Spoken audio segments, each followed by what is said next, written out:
جنگ بندی کی کوششیں اس وقت ایک بہت ہی نازک اور خطرناک موڑ پر پہنچ چکی ہیں۔ ایران کے لیے جنگ صرف بقا کی جنگ ہے۔ اگر یہ جنگ ہارتا ہے، ایران ایک امریکہ کی کالونی بن جائے گا۔ امریکہ نے ایران کا نیول بلاکیڈ کیا ہوا ہے اور ایران نے اپنے ہورمز کو اپنے کنٹرول میں کیا ہوا ہے۔ جو اسٹریٹجک آئل ریزرو سے جو تیل نکال کے مارکیٹ میں قیمتیں نیچے کی گئی تھی یا اسٹیبلائز کی گئی تھی، اب وہ اسٹریٹجک آئل ریزرو ختم ہو رہا ہے۔ امریکہ اور اسرائیل دونوں ناکام رہے ہیں اپنے سامنے جو انہوں نے جنگ کے اہداف رکھے تھے ان کو حاصل کرنے میں۔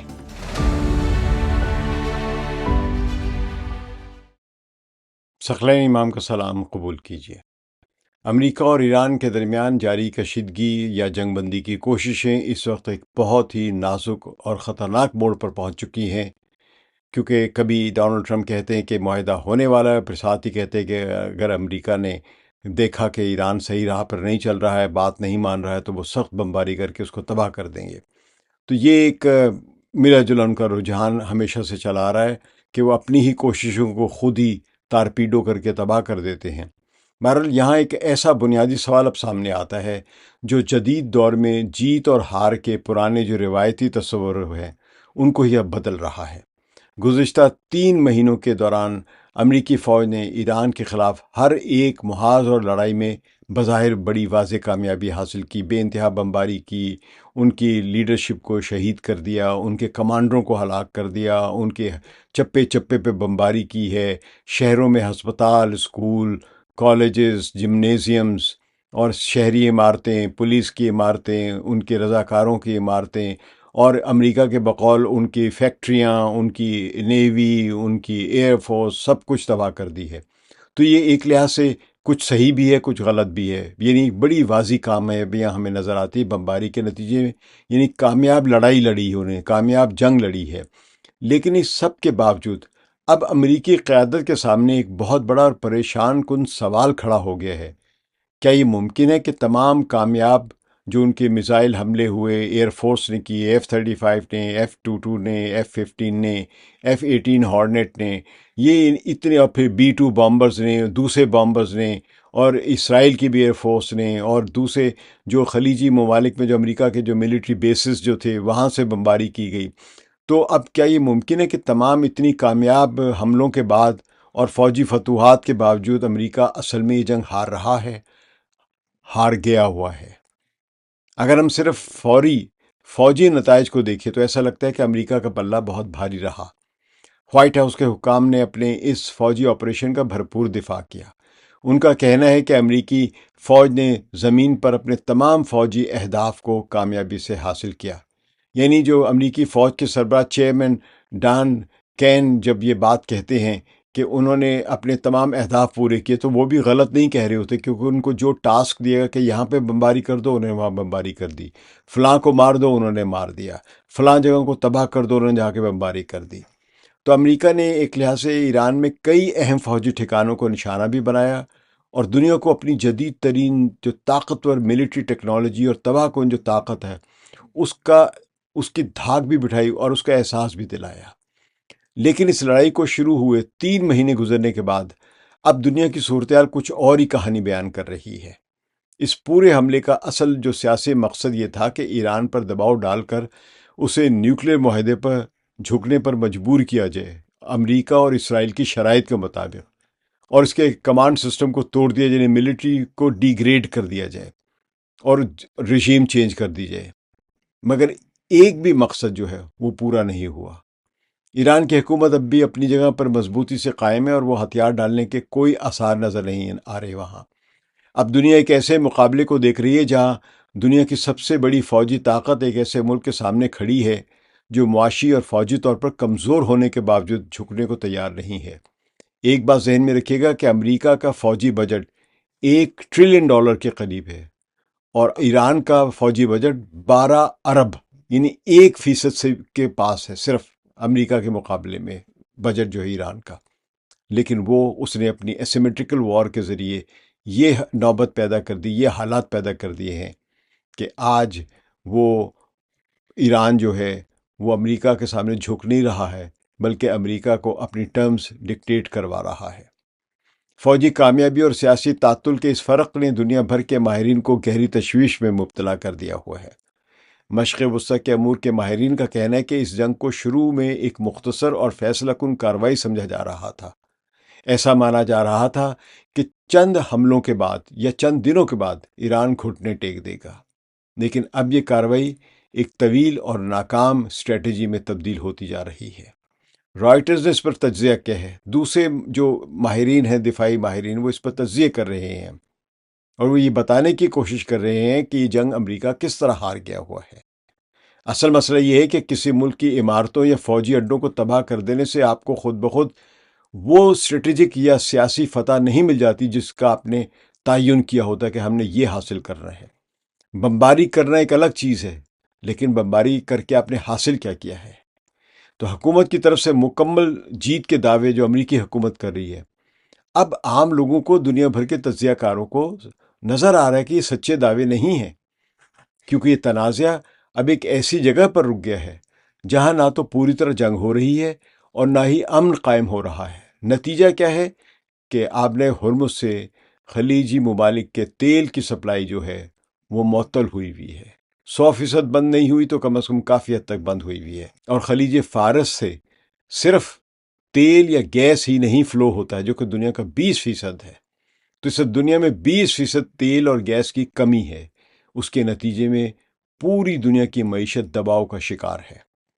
صرف اس دباؤ کے باوجود تیل کی قیمتیں اگر آسمان تک نہیں گئی، $150 فی بیرل یا $200 فی بیرل تک اس لیے نہیں گئی ہیں کہ اب تک امریکہ نے اسٹریٹجک آئل ریزرو سے 500 ملین بیرل تیل جو نکالا ہے، جس کے نتیجے میں قیمتیں کچھ کم رہی ہیں۔ جنگ کے پہلے سے جو زمانے کی جو قیمتیں تھیں ان میں اب تک 60-70% سے زیادہ اضافہ ہو چکا ہوا ہے، لیکن یہ 200% یا 150% تک اوپر کیوں نہیں گئی ہیں؟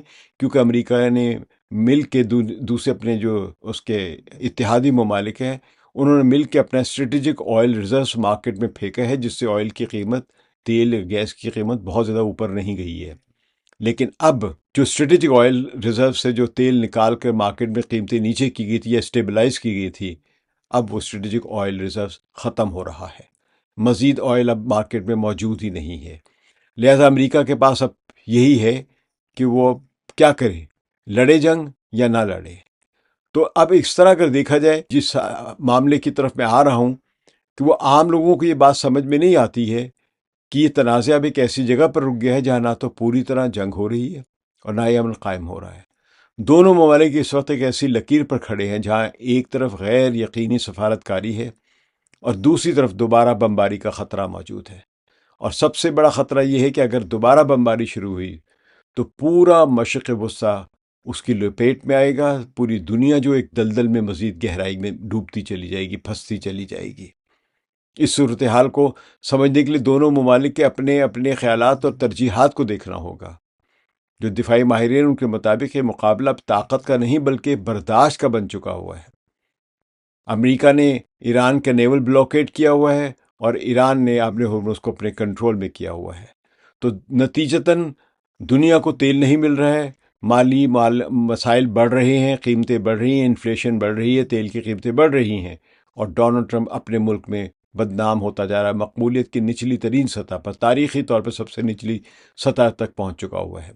اور ایران میں بھی پابندیوں کے نتیجے میں چیزیں مہنگی ہو رہی ہیں، کم ہو رہی ہیں، لوگ لیکن پھر بھی برداشت کر رہے ہیں۔ تو اب مقابلہ یہ ہے کہ برداشت کون زیادہ کر سکتا ہے۔ دونوں ممالک اپنی اپنی مجبوریوں میں پھنسے ہوئے ہیں۔ امریکہ اپنی ساکھ بچانے کی دلدل میں پھنسا ہوا ہے۔ اسے اپنے عوام اور دنیا کو دکھانے کے لیے ایک بہت بڑی اور واضح سیاسی جیت کی ضرورت ہے تاکہ ڈونلڈ ٹرمپ اس فوجی مہم کو درست ثابت کر سکے، کہے کہ ہاں میں کامیاب ہو گیا۔ تو اس لیے وہ اپنے بڑے بڑے مطالبات سے بظاہر پیچھے ہٹتا نظر نہیں آ رہا ہے، کیونکہ اگر وہ پیچھے ہٹتا ہے تو ایسا کرنے سے وہ کمزور دکھائی دے گا اور ڈونلڈ ٹرمپ کا سیاسی کریئر ختم ہو جائے گا۔ لیکن اب اس کے پاس رستہ اور کچھ نہیں ہی ہے۔ دوسری طرف ایران کے لیے جنگ صرف بقا کی جنگ ہے، کیونکہ وہ اگر یہ جنگ ہارتا ہے تو اسلامک ریپبلک آف ایران ختم ہو جائے گا، ایران ایک امریکہ کی کالونی بن جائے گا۔ تو ایرانی قیادت کے لیے اس وقت جو مشکل وقت میں، یعنی جو موجودہ جس کے حالات ہیں، تو اس مشکل وقت میں صرف کھڑے رہنا ہی، سروائیو کر جانا ہی سب سے بڑی کامیابی ہے۔ یہ سمجھنے کی ضرورت ہے۔ جب 28 فروری کو امریکہ اور اسرائیل نے حملہ کیا تھا، ان کا خیال تھا کہ ایران سروائیو ہی نہیں کر سکے گا، سٹرائک بیک نہیں کر سکے گا، سیکنڈ سٹرائک نہیں کر سکے گا۔ ایران نے نہ صرف سیکنڈ سٹرائک کی بلکہ آپ نے ہرمز کو بھی کنٹرول میں لے لیا، جو کہ 28 فروری 2026 سے پہلے آزاد آبی گزرگاہ تھی۔ تو اب ایران کا اس خطے میں ہاتھ اوپر ہے، چونکہ وہ امریکہ کے ابتدائی شدید حملوں کے بعد بھی قائم رہا اور سروائیو کر گیا اور سیکنڈ سٹرائک کی، اور ان کے سرکاری نظام بھی چل رہا ہے، ان کا اسلامی نظام یا ان کا جو انقلابی نظام ہے وہ چل رہا ہے، اس لیے وہ اپنے عوام اور اتحادیوں کے سامنے سرخرو ہو رہا ہے۔ دونوں ممالک کی سوچ میں اسی بڑے فرق نے مذاکرات کے راستے جو ہیں وہ مسدود کیے ہوئے یا روکے ہوئے ہیں، اور دونوں اس انتظار میں ہیں کہ کون پہلے جھکتا ہے۔ ایران بھوک و ننگ میں سینکشنز میں گزشتہ 40 سال سے چل رہا ہے۔ اگر کچھ عرصے اور بھی سینکشنز رہتی ہیں تو وہ سروائیو کر جائے گا۔ مسئلہ ہے ڈونلڈ ٹرمپ کا، اور کہ اس کی سیاسی ساکھ کتنے عرصے چل سکتی ہے، کیونکہ اب اس کے اسٹریٹجک آئل ریزروز ختم ہو چکے ہوئے ہیں۔ تو وہ کب تک تیل کی قیمتوں کو $100 کے آس پاس رکھ سکتا ہے؟ اگر جنگ بند نہیں ہوتی ہے، معاہدہ نہیں طے پاتا ہے ایران کے ساتھ امریکہ کا، تو پھر یہ تیل کی قیمتیں یقینی طور پہ $150 فی بیرل یا $200 فی بیرل تک جا سکتی ہیں، اور بعض لوگوں نے تو یہ بھی خبردار کیا کہ $300 فی بیرل تک جا سکتی ہیں۔ تو اس تعطل کے جو طویل مدتی نتائج امریکہ اور اس کے عرب اتحادیوں کے لیے بہت نقصان دہ ثابت ہو رہے ہیں۔ اگرچہ ایران کو معاشی اور فوجی طور پر ایک نقصان پہنچا ہے، ظاہر ہے جنگ میں سب کو نقصان پہنچتا ہے، لیکن اسٹریٹجکلی ایران مضبوط ہے، سروائیو کر گیا ہوا ہے، لڑ رہا ہے، اور ابھی مزید عرصے برداشت کر سکتا ہے تکلیفیں۔ تو اس لحاظ سے کہ دیکھا جائے اس کے پاس اب بھی بہت بڑا ایک معاشی ہتھیار موجود ہے، آبن ہرمز، اور اس کے ساتھ اس کے پاس 430 کلو گرام کا 60% انرچ یورینیم بھی موجود ہے۔ دنیا کے تیل اور گیس کی سپلائی کا ایک 5واں حصہ خلیج فارس کے ایک تنگ سمندری راستے سے گزرتا ہے، آبن ہرمز۔ ایران کا اس راستے پر کنٹرول ہے۔ اس راستے کو بند کرنے یا یہاں جہازوں کو دھمکانے کی وجہ سے ایران پوری دنیا کی معیشت کو ہلانے کی صلاحیت رکھتا ہے اور پیٹرو ڈالر کو ڈھا سکتا ہے۔ تو اس سمندری راستے کی بندش سے دنیا بھر میں تیل کی قیمتیں بڑھ رہی ہیں اور معاشی بے چینی پھیل رہی ہے۔ لوگ امریکہ سے سوال کر رہے ہیں کہ تم نے جنگ کی کیوں تھی، کس مقصد کے لیے کی تھی، کیا پلاننگ تھی؟ تو امریکہ میں چونکہ مستقبل قریب میں انتخابات ہونے والے ہیں کانگریس کے، 2 سال بعد، ہر 2 سال بعد ہوتے ہیں، اس لیے تیل کی بڑھتی ہوئی قیمتیں اور مہنگائی وہاں کی حکومت کے لیے سیاسی طور پر بہت نقصان دہ ثابت ہو رہی ہے، اور وہاں عوام کی ناراضگی بڑھ رہی ہے۔ اب امریکی حکومت کے پاس اس مشکل سے نکلنے کے لیے کوئی اچھا اور آسان راستہ باقی نہیں بچا ہے۔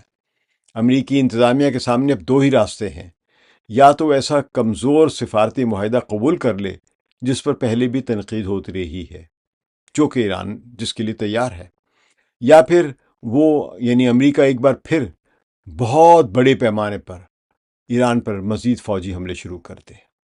تو ایک کمزور معاہدے کو قبول کرنے سے ایسا لگے گا جیسے امریکہ اپنے پرانے موقف سے پیچھے ہٹ گیا ہے۔ تو یہی تو تبدیلی آ چکی ہے کہ جنگ سے پہلے امریکہ اپنی ٹرمز ڈکٹیٹ کروا رہا تھا، اور ایران جنگ سے بچنے کے لیے اس کی ٹرمز کو کافی حد تک ماننے کے لیے تیار تھا، لیکن کچھ نہ کچھ بچت مانگ رہا تھا۔ آج ایران جنگ جیت چکا ہے۔ یہ 28 فروری سے پہلے کے دن نہیں رہے ہیں، اب یہ مئی کے آخری ہفتہ چل رہا ہے جہاں پہ ایران فاتح نظر آ رہا ہے۔ تو دوسری طرف دوبارہ سے جنگ شروع کرے اگر امریکہ، تو اس کا مطلب یہ ہوگا کہ ایک طویل اور ناقابل انداز، یعنی کس سمت میں لڑائی جائے گی اور کہاں لے کر جائے گی، اس قسم کی جنگ میں کودنا امریکہ کے لیے ایک بہت خطرناک انجام ہوگا، بلکہ یہ بھی نہیں معلوم کہ اس کا انجام ہوگا کیا۔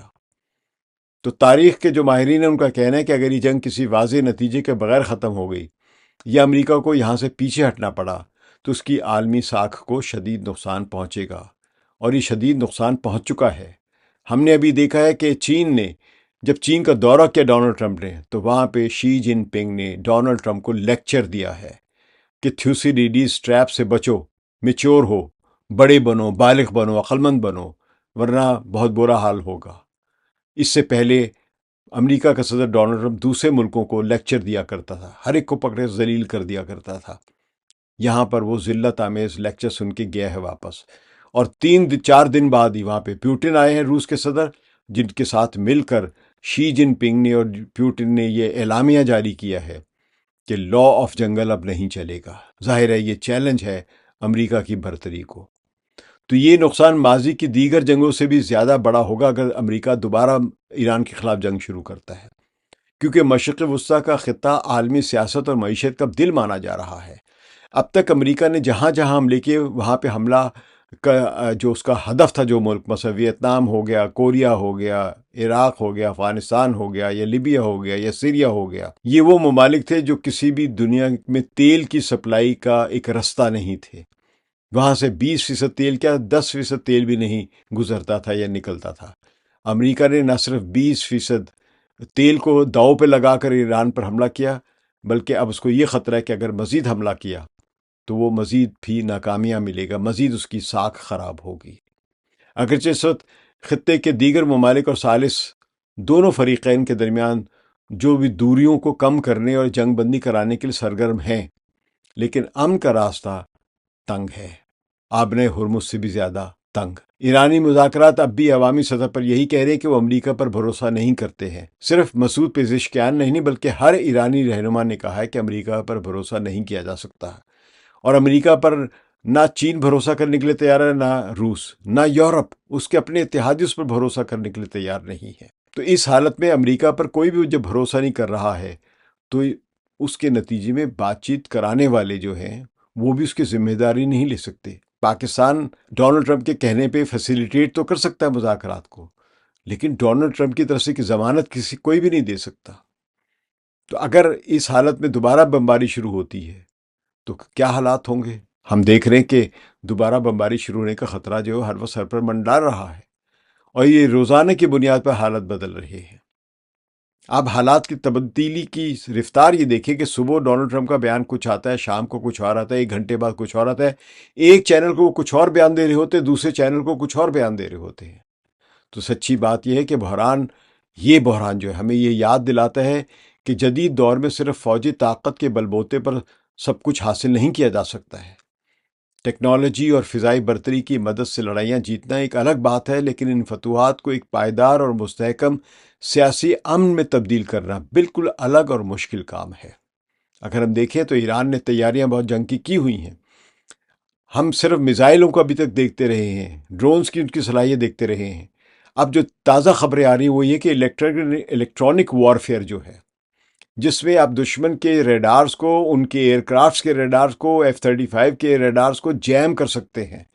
یہی وجہ ہے کہ 42 سے زیادہ جو ایران نے گرائے ہیں امریکہ کے ایئر کرافٹس، ان میں مختلف جو اس میں ہائی کلاس کے ڈرونز بھی ہیں، ان میں F-35 بھی ہے، ان میں دوسرے بامبرز بھی ہیں، ری فیولنگ ٹینکس بھی ہیں، اواکس بھی جو تباہ کیے ایران نے۔ تو ایران صرف بمباری کے ذریعے امریکہ کو نقصان نہیں پہنچائے گا، بلکہ الیکٹرانک وارفیئر کے وہ کرشمے دکھائے گا، وہ چمتکار دکھائے گا، وہ قابلیت دکھائے گا کہ جس کے نتیجے میں جس علاقے میں امریکہ کے خلاف ایران نے جیمرز لگائے ہوئے الیکٹرانک وارفیئر کے طریقے کے طور پہ، تو وہاں جب بھی امریکہ کا کوئی ایئر کرافٹ آئے گا اس کا رابطہ ہی اپنے ہیڈ کوارٹر سے ختم ہو جائے گا، تو وہ اندھا ہو جائے گا۔ وہ ایئر کرافٹ جو بھی آئے گا، چاہے F-35 ہے، چاہے F-22 آئے، چاہے F-15 ہے، کوئی بھی جو آئے گا، یا F-16 آئے، تو وہ جو بھی امریکہ کا aircraft, bomber, fighter jet جو بھی آئے گا، ایران اس کو اندھا کر دے گا اپنے الیکٹرانک وارفیئر کے ٹیکنالوجی کے ذریعے۔ وہاں پہ جیمرز لگا رہا ہے۔ تو اب جیسے جیسے اس جنگ کو 3 مہینے مکمل ہو رہے ہیں، ایک آسان اور فوری فتح کی امیدیں اب دم توڑ چکی ہوئی ہیں، اور اس کی جگہ ایک طویل اور تھکا دینے والے مقابلے نے لے لی ہے۔ اب چاہے یہ معاملہ کسی نازک سفارتی سمجھوتے پر ختم ہو یا دوبارہ ایک بڑی جنگ کی شکل اختیار کر لے، لیکن ایک سبق بالکل صاف ہے: اگر آپ کے پاس جنگ ختم کرنے کا کوئی واضح اور حقیقت پسندانہ سیاسی منصوبہ نہ ہو تو دنیا کی سب سے بڑی فوجی مہم بھی آپ کو اس سوچ میں مبتلا کر سکتی ہے کہ کیا آپ واقعی یہ جنگ جیت گئے ہیں یا ہار چکے ہوئے ہیں۔ بمباری کرنے کا مطلب جنگ جیتنا نہیں ہوتا ہے۔ جنگ جیتنے کا مطلب ہے کہ آپ نے جو مقاصد طے کیے تھے وہ حاصل کیے یا نہیں کیے۔ تو ہمیں زمینی حقیقت نظر آ رہی ہے کہ امریکہ اور اسرائیل دونوں ناکام رہے ہیں اپنے سامنے جو انہوں نے جنگ کے اہداف رکھے تھے ان کو حاصل کرنے میں۔ شکریہ۔ ثقلین امام کو اجازت دیجیے۔ خدا حافظ۔